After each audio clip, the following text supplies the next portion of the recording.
నవ్యాంధ్ర నిర్మాణానికి నిరంతరం శ్రమిస్తున్నటువంటి మాన్యశ్రీ గౌరవ ముఖ్యమంత్రి శ్రీ నారా చంద్రబాబు నాయుడు గారికి ప్రశ్నతో మొదలై పల్లె సమస్యలకు బదులై గిరిజన గ్రామాల వెలుగై నిలుస్తున్నటువంటి గౌరవనీయులు ఉప ముఖ్యమంత్రి శ్రీ పవన్ కళ్యాణ్ గారికి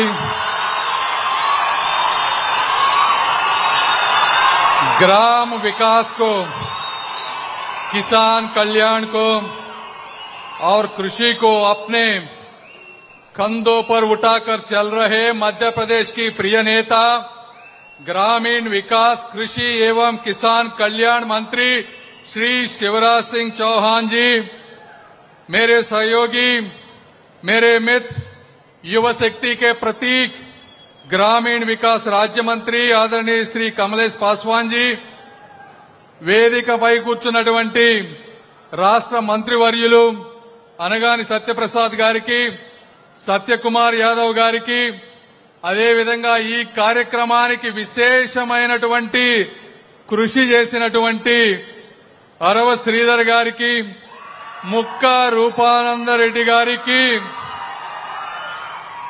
వీరితో పాటుగా తిరుపతి వేదికగా సప్తగిరుల అధిపతి శ్రీ వెంకటేశ్వర స్వామి సాక్షిగా గ్రామీణ భారత గమనాన్ని మార్చే మహాసంకల్పానికి, పల్లె ప్రగతికి కొత్త బాటలు వేసే చారిత్రక ఘట్టానికి భాగస్వాములుగా నిలిచేందుకు తరలి వచ్చిన తెలుగింటి ఆడపడుచులకు, అన్నదమ్ములకు, అన్నదాతలకు, శ్రామికులకు నా హృదయపూర్వక నమస్కారాలు.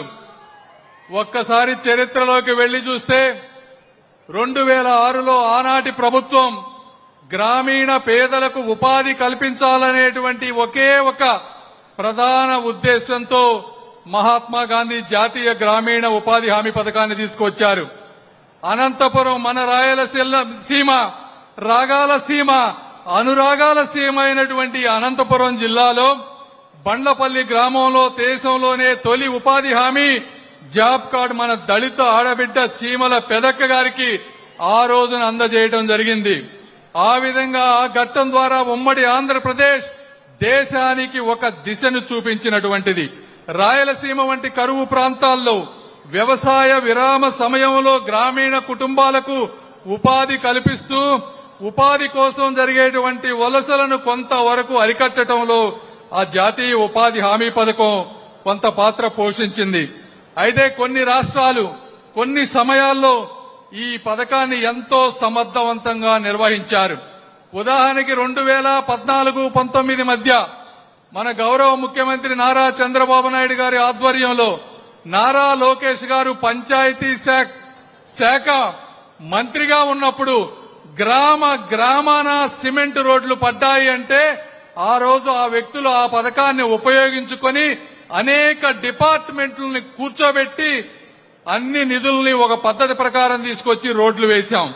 అదేవిధంగా ఈ రోజు చూస్తా ఉన్నారు, గత 2 సంవత్సరాల్లో అంటే దశాబ్దాలుగా కొండల్లో అదేవిధంగా అడవుల్లో అభివృద్ధికి దూరంగా ఉన్నటువంటి గిరిజన ప్రాంతాల్లో కూడా రోడ్లు పడతా ఉన్నాయంటే ఈ రోజు పవన్ కళ్యాణ్ గారు సమర్థవంతంగా ఆ ప్రోగ్రామ్ ని ఉపయోగించుకోబట్టి మాత్రమే ఇవన్నీ జరిగినాయి. అయితే కాలక్రమేణా ఈ పథకాన్ని అనేక రాష్ట్రాల్లో ఉన్నటువంటి వ్యక్తులు, అనేక ప్రాంతాల్లో ఉన్నటువంటి వ్యక్తులు దుర్వినియోగం చేయడం జరిగింది. Controller auditor of general CAG ఒక స్పష్టమైనటువంటి నివేదికని ఈ పథకం ద్వారా మనకి తెలియజేసింది. గ్రామ అవసరాలకు అనుగుణమైనటువంటి ప్రణాళికలు లేకుండా చేయటం, శాశ్వత ప్రయోజనం లేనటువంటి ఆస్తులను సృష్టించటం, ఒక చెరువుని ఒక గుంతని తవ్వటం, పూడ్చటం, మళ్లీ తవ్వటం, దొంగ జాబ్ కార్డులు, అక్రమ చెల్లింపులు చేయటం, అనుమతులు లేని పనులపై ఖర్చు పెట్టడం, సామాజిక ఆడిట్లు పర్యవేక్షణలో ఉదాసీనత చూపటం. అంటే ఉపాధి కల్పన లక్ష్యం గొప్పదే కానీ దాని అమలులో సంస్కరణల అవసరం స్పష్టంగా కనిపించినటువంటి పరిస్థితి. అయితే గుజరాత్కి 12 సంవత్సరాలుగా సీఎంగా పనిచేసినటువంటి మోదీ గారు క్షేత్రస్థాయిలోని పరిస్థితులను ఈ మన్రేగా లోపాలను స్పష్టంగా గుర్తించారు. 2014లో ప్రధానమంత్రి కాగానే దీనికి ప్రక్షాళన దిశగా అడుగులు వేసినటువంటిది వాస్తవం. సంక్షేమ పథకాల పంపిణీలో డిజిటల్ టెక్నాలజీని అనుసంధానం చేస్తూ కేంద్ర సర్కారు 3 ముఖ్యమైనటువంటి మార్పులు తీసుకొచ్చింది. ఒకటి, ఆధార్ అనుసంధానం ద్వారా నకిలీ కార్డుల ఏరివేత. దాదాపు 4,40,00,000 నకిలీ కార్డులు వేరివేయడం జరిగింది. డైరెక్ట్ బెనిఫిట్ ట్రాన్స్ఫర్ ద్వారా లబ్ధిదారులకు ఈ రోజు 98% శ్రామికులు ఎవరైతే ఉన్నారో వారందరికీ వారి బ్యాంక్ ఖాతాల్లో డబ్బులు వేయడం జరుగుతా ఉంది. శాటిలైట్ జియో ట్యాగింగ్ ద్వారా కేవలం కాగితాలలో పనులు చూపించే విధానానికి కొంతవరకు అడ్డుకట్ట వేయగలిగాం. ఈ విధంగా ప్రతి పనిని సాంకేతికతో పర్యవేక్షించే ఒక పారదర్శక వ్యవస్థ కొంతవరకు ఏర్పడింది. అయినప్పటికీ కేంద్ర ప్రభుత్వం ఈ పథకానికి ప్రతి సంవత్సరం 90,000 కోట్ల రూపాయలు ఈ రోజు ఖర్చు పెడతా ఉంది.